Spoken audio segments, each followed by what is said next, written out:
All right, welcome back. Just before we anchor the show this morning, I have joining us law students from the University of Calabar. They are here to take a discourse on the expectations from the incoming administration, both at the national and at the state. I have Favor Eloma. Favor, good morning. So good to have you join us. Good morning. Thank you for having me. And Friday, David. Friday, good morning. So good to have you join us. Good morning. Thank you for having me. Can I pass by saying my learned colleagues? Okay. All right. Good morning, guys. So, Favor, let me bring you in this. In the next 32 days, we would be seeing yet another fresh administration in Cross River State. How does this sound, and what does this mean to you? It means a whole lot. I mean, we Cross Riverians were expecting a whole lot from Senator Bassey Prince Otu, because I mean, he has served this state in different areas, different leadership capacities, and he has done amazingly well. So we're expecting a whole lot from him. Great. Friday, let me also get your thoughts. 32 days from now, new administration, what does it mean to you? It means definitely everything, because we are expecting a whole lot from the government. I mean, looking at how everything is playing out, the youth are being political conscious, and we are expecting a whole lot from the grassroots level down to the national level. We have a whole lot, and we are expecting a whole lot. So the expectations are very, very high, I must say. Okay. So, Favor, how was His Excellency, the governor-elect, because His Excellency will be attached from May 29. The governor-elect, came up with the People's First Manifesto.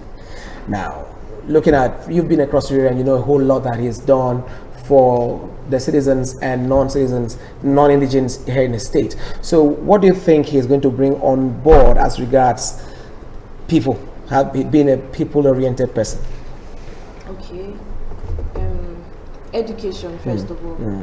I mean, back then, or a few years ago, you barely see students walking on the streets during school hours. But from what he has said, we're expecting him to do better in the aspect of education, to make it free and compulsory. So you don't have to see students who are meant to be in school walking during school hours. Okay, great. Friday? Okay, thank you so much. First, I must congratulate the governor, Senator Prince Otu Bassey. I'm actually expecting a whole lot from him in terms of keeping the environment safe, and clean. I mean, this is one of the problems we are facing in Cross River State today. You see deaths everywhere, refugees everywhere. It's actually very, very bad. I mean, even in the state capital. So we want the government to get intellectual minds, those who can actually rob men, irrespective of political affiliation. All hands must be on decks to ensure we get the Cross River State of our dreams, ensure of keeping the environment clean and safe. I mean, hire able hands that can actually keep the city very clean. And of course, far beyond keeping the city clean, we're also looking at a whole lot of aspects. We are looking at the aspect of the governor revamping the whole tourist area. I mean, far back, Cross River State is the paradise nation. It was a place where you can actually come and cool your mind, and then you expect a whole lot.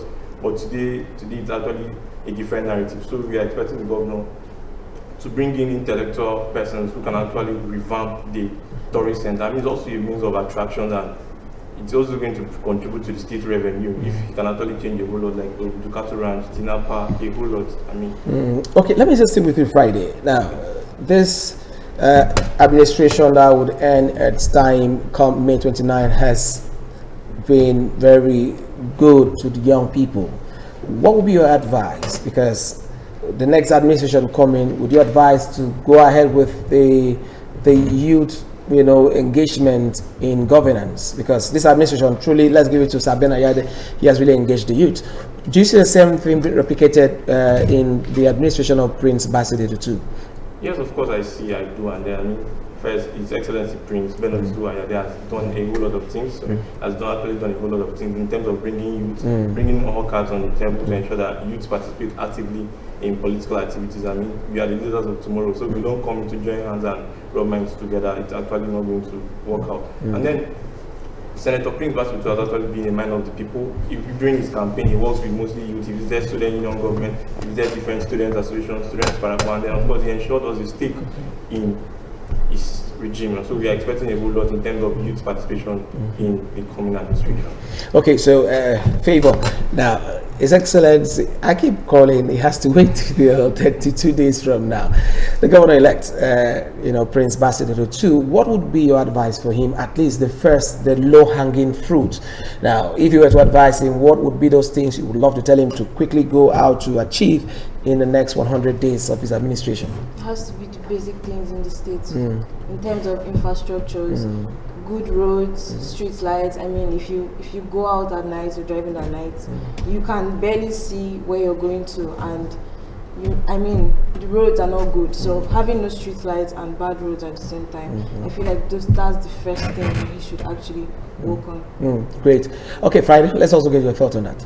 Okay, first, I know the expectations are actually high, and Cross River State, we don't have the oil well again in Bakassi, and a whole lot. So we have to look at the monetary aspect and how the government is going to actually do this.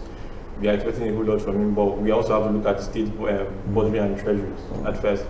First we should be an issue of security in the likes of Bakassi, likes of Akabui, where we have been witnessing fracas, different party sex fighting, and a whole lot. So I think it is a need for the governor-elect to tighten up the state security, and then put all hands on desk in terms of bringing foreign investors. It's very, very important to get to welcoming foreign investors, and we keep the level of tax low, a little bit low, so that we can actually welcome a whole lot of foreign investors who will actually change the state. Because if you have foreign investors coming in, it's going to definitely create employment opportunity for everyone here, and it's going to be a big, big win for Cross River State. Great. In 10 seconds each, Favor, let's get your word for those watching us now as regards expectation for the incoming administration. Okay. I know we're expecting a lot from Senator Prince Utu. He's a wonderful man, an amazing man. He has done excellently well in different sectors, and I know that he's going to deliver Cross River State. Definitely. Friday? Okay, I know Cross Rivers out there expecting a whole lot from the governor-elect Senator Prince Bassey II. He's going to actually deliver. He has been a man as well, starting from 2003 when he was in House of Rep, to 11 when he was a senator. He has actually delivered a whole lot. So, we're on a good track with Prince Bassey II. He's going to deliver. Thank you so very much. This is where I have to say a very big thank you to our law students who also came out to show solidarity for the incoming administration and the expectation thereof. Favor Eloma, thank you for your time on the show this morning. Thank you very much. You. And Friday David, thank you very much. We look forward to see bringing you more. All right. Stay with us, but before we go, let's